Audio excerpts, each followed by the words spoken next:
Hello à tous. Bon alors aujourd'hui c'est live nature, hein. Il fait une chaleur épouvantable ici, alors désolé pour ceux qui sont en France et qui ont froid. Nous on a trop chaud, on est jamais content de toute façon. Voilà, bonjour à tous. Alors pour vous parler aujourd'hui de la gratitude, hein, qui est la reine des sentiments.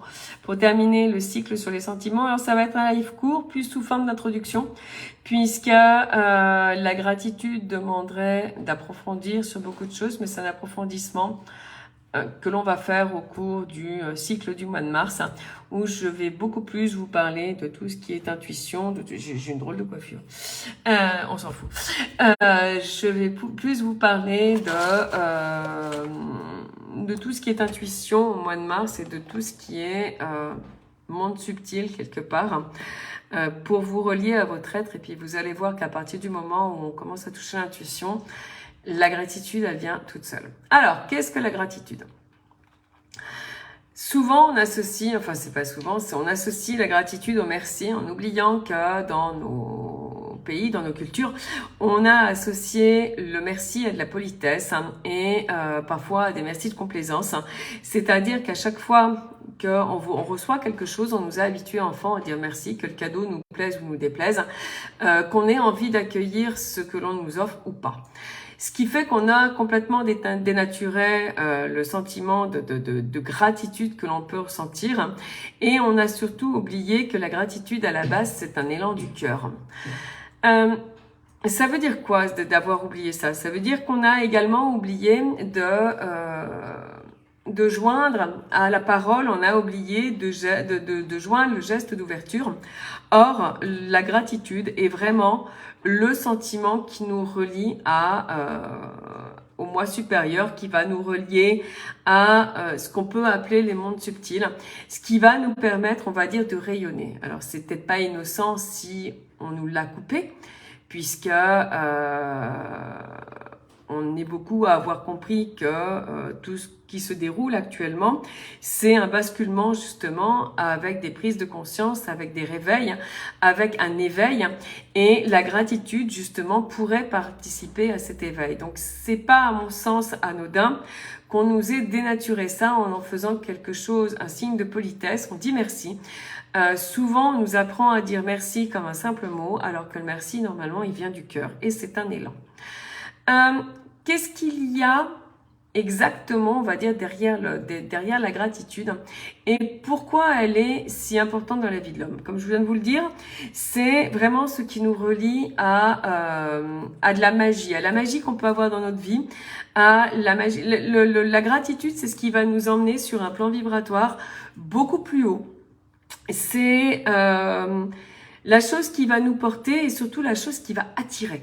À partir du moment où vous exprimez de la gratitude pour quelqu'un, sincère, hein, donc c'est vraiment un élan du cœur, une envie irrépressible de dire merci à quelqu'un.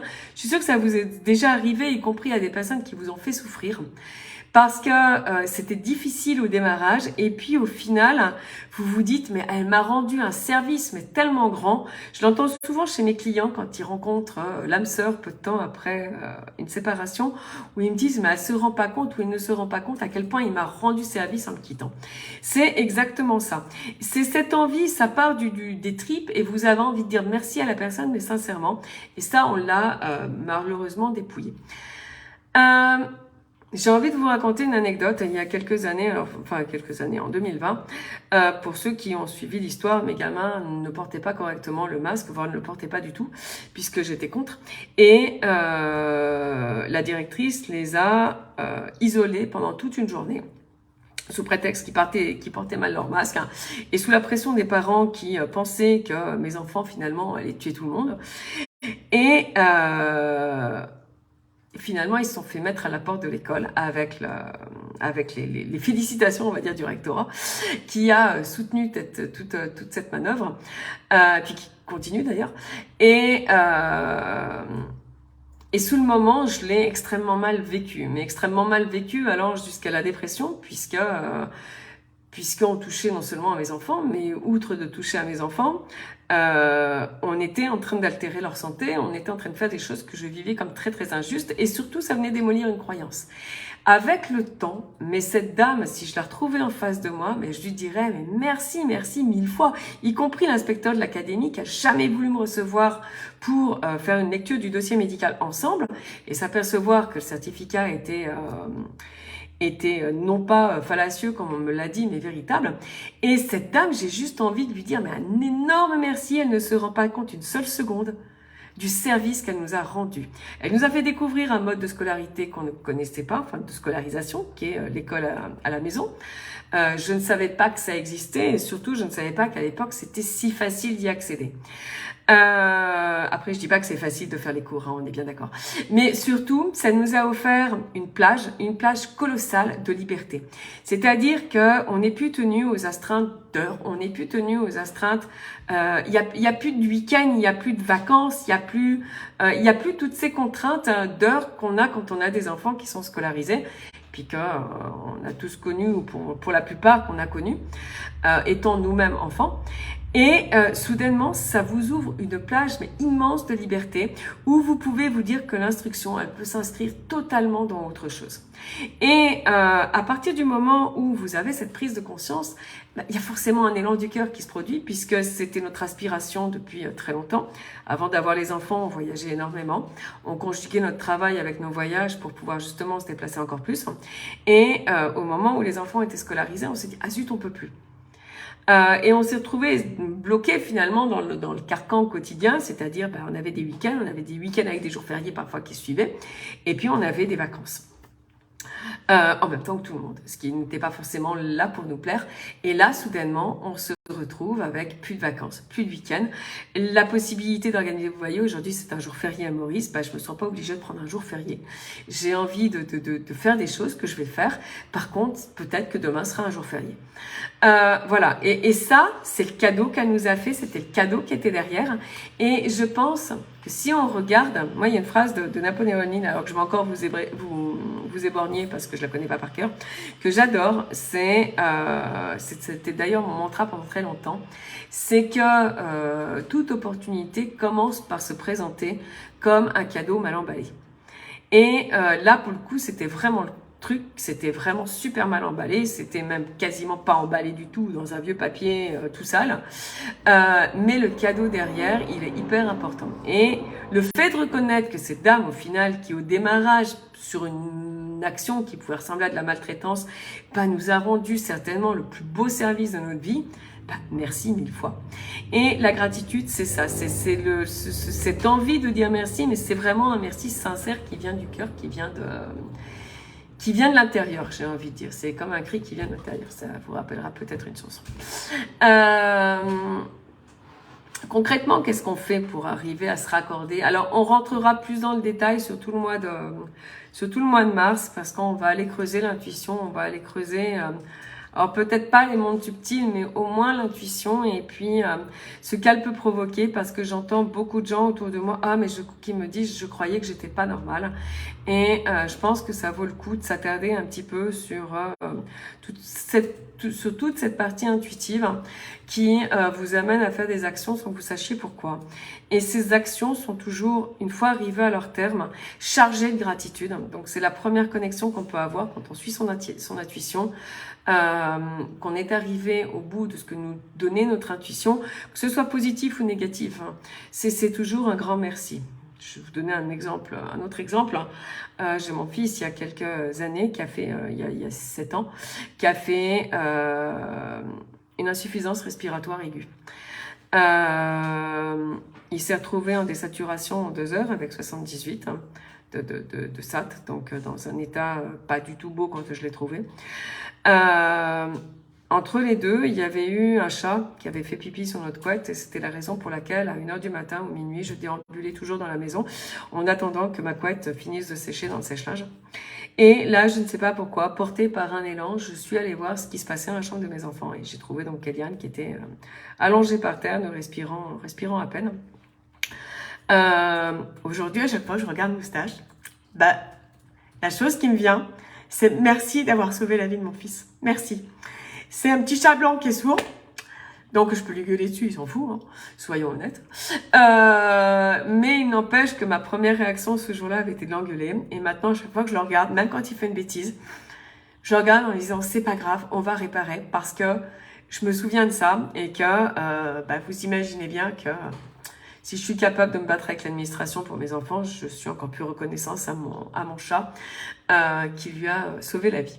Donc voilà, et c'est vraiment quelque chose de très fort. Vous voyez, ça me tire toujours les larmes des yeux. Et à chaque fois que je pense et que je regarde Moustache, c'est à ça que je pense. C'est vraiment ce sentiment d'ouverture. Alors ça va se matérialiser comment? Certains vont sentir des espèces, moi j'ai une espèce de claquement au niveau de la cage thoracique, hein, comme s'il y avait un petit claque dans le cœur qui s'ouvrait. D'autres parlent de gargouillis dans le ventre. On a tous notre manière de ressentir cette ouverture. Mais il y a une chose qui est vraie, c'est que d'un coup, ça va libérer toute la cage thoracique et tous les poumons. Et il y a comme une espèce de bouffée j'ai envie de dire d'oxygène qui va venir vous alimenter. Et à travers cette bouffée-là, il y a plein de choses positives qui vont entrer au final et qui vont vous emmener beaucoup plus loin par rapport à là où vous en étiez au moment où ça vous arrive. La gratitude, alors c'est le meilleur anti-stress qu'on connaisse, hein, certes. C'est également le meilleur réducteur d'épisodes dépressifs, hein. Mais c'est aussi le moyen d'accéder à un bien-être permanent dans votre vie et puis à une satisfaction permanente. C'est-à-dire que tout peut être source. Souvent, j'entends « Ah bah ouais, mais j'ai pas des sources de contentement. » Si, ça peut être la nature qui est belle, ça peut être le café que vous partagez avec quelqu'un, ça peut être le mot gentil d'une personne, ça peut être un regard simplement que vous croisez et qui fait du bien à un moment donné où vous n'allez pas bien. Donc tout ça, ça va contribuer à plein de choses positives et puis surtout, ça va contribuer à votre bien-être personnel. Souvent, quand on me dit « Ouais, mais j'ai du mal à m'y connecter », ça va peut-être pas arriver tout de suite, hein, parce que c'est vraiment... on a tellement associé le merci à un mécanisme réflexe qu'il faut aller le rechercher au fond de nous, qu'il faut aller rechercher ce sentiment et de temps en temps se concentrer uniquement sur ce qu'on a ressenti au moment où l'action se passait, quelle que soit l'action. Et ce qu'on peut ressentir parfois ou ce qu'on ressent parfois avec le recul, ça nous permet d'aller nous relier à cette petite chose, on va dire magique, hein, qu'on peut avoir dans le cœur et qui permet d'ouvrir tous les verrous. L'autre avantage que ça a, alors je sais que tout le monde n'y croit pas, mais à partir du moment où on s'ouvre à la gratitude, on va agrandir non seulement notre aura, mais on va aussi offrir non seulement une protection à notre corps physique, mais également à nos corps subtils. Et de là, va pouvoir découler quelqu'un qui est protégé entre guillemets dans les mondes subtils va pas ramasser toutes les merdes qu'il peut y avoir autour de lui, que ce soit en termes de maladie, que ce soit en termes d'entité qui peut tourner. Et c'est un excellent, on va dire, moyen de se débarrasser d'un certain nombre de démons. Voilà, alors comme dit, on ira beaucoup plus en profondeur après le cycle sur les émotions. Que je voulais vous partager parce que ça reste un des fondamentaux de l'être humain et de ce que j'appelle moi le cercle vertueux de l'être humain.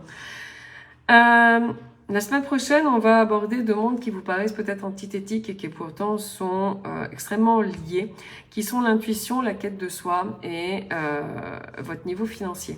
Parce que tout ça, c'est intrinsèquement imbriqué.